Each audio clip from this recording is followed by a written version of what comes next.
Hey guys, Kay here. Today we'll be playing Gigit Kuku. Basically, we're seeing some kind of shaman. There's a fingernail ritual that we'll be undergoing. Apparently can grant you any kind of wish that you want. So let's start biting our nails. Pai'e. Under the dim light of the toilet, Pai'e's eye bags became more apparent. He looked horrible. This is crazy. Yeah, I'm going crazy. This is not a dream, is it? I know that we're desperate, but to call a shaman, is this even real? What do I do? Well, we got some long fingernails. The shaman told us not to cut our fingernail, but I forgot and ended up cutting the one on my left pinky finger before I finally remembered. Just a little bit is fine, right?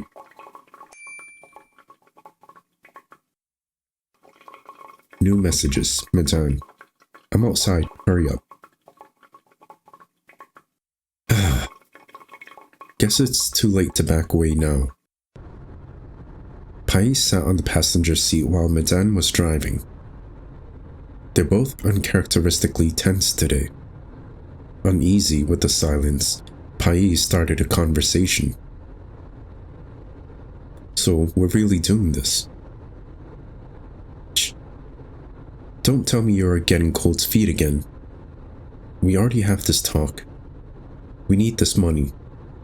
We need to get our together. Can you for once stop being a coward? I'm just asking. It's going to be fine. Before long, they arrived to their destination, an old house in the middle of a forest. The atmosphere itself was pretty nice.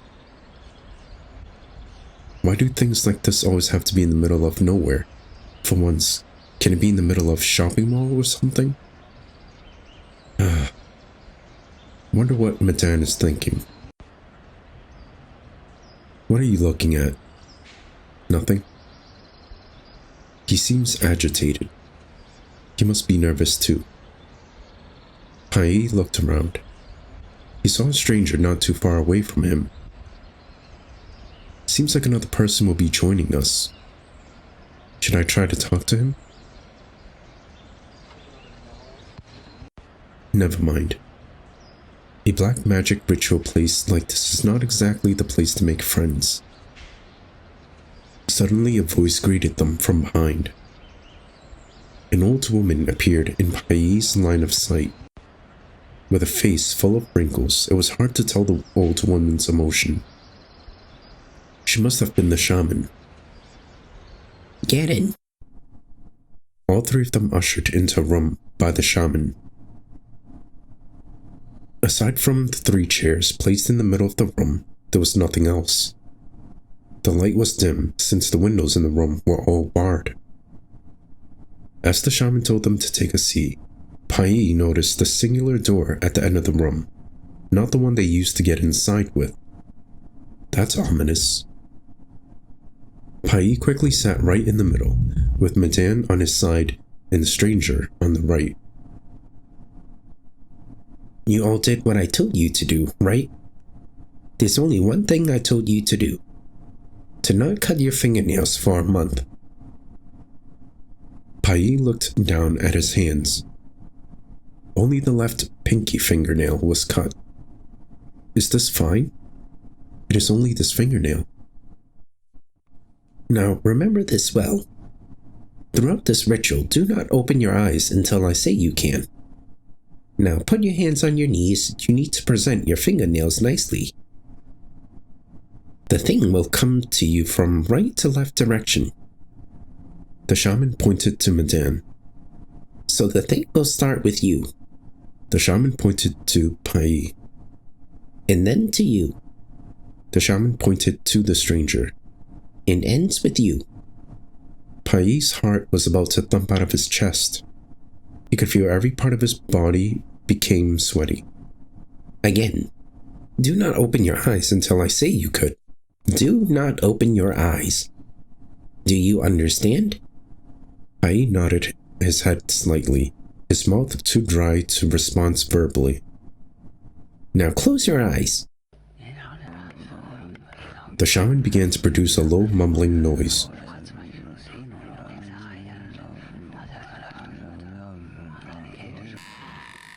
Suddenly, the sound of a door creaking opened was heard, followed by the sound of multiple footsteps. Footsteps that sounded way too heavy, way too many to be human. And the footsteps were approaching them. Approaching Medan, to be exact. Pai'e could hear the sudden jolt of breathing from Medan, like he was in pain. Or in shock. Might be both. Pai'e could hear the subtle sound of wet munching.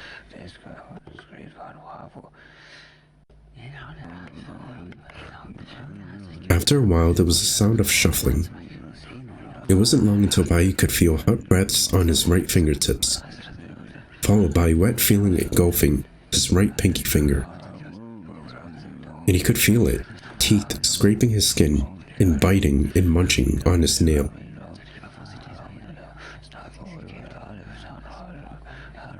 And then it left the pinky nail and moved on to the ring finger. His pinky finger was left cold, exposed to the room's air. His ring finger received the same treatment before it moved to his middle finger. The process was repeated again and again, as it moved from his middle finger to his pointer, into his thumb, and it shifted to his left hand, doing what it had been doing to his right hand, starting with his thumb, and then his pointer, to his middle finger, to his ring finger, and...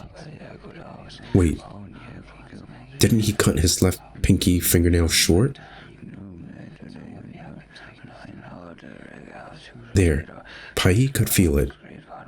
Hot breaths greeting his right pinky finger, and the same wetness engulfing the finger the same way it did the others.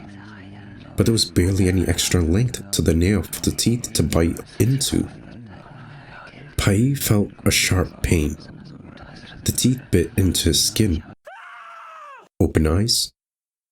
Okay, let's open our eyes.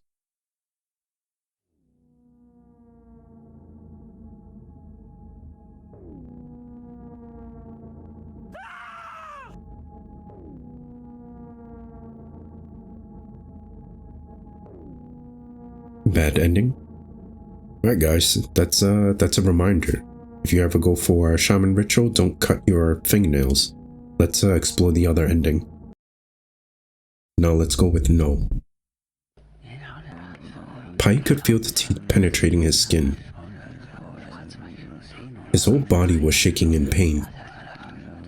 His entire left arm felt like it was burning, and needles were being poked past the skin directly into his bones. But he refused to open his eyes. Perhaps to abide the shaman's warning. Perhaps due to fear. Pai'e could feel the distinctive feel of blood trickling down his pinky finger. When the thing was finally done, Pai'e could hear it shuffle to move to his right to the stranger. Phew. Pai'e could feel his blood soaking his pants. But this was much fine. It was all done now. Pai'e heard an ear-piercing scream, and the shaman had stopped her murmuring. No, I will not open my eyes. Ignore it. Ignore it.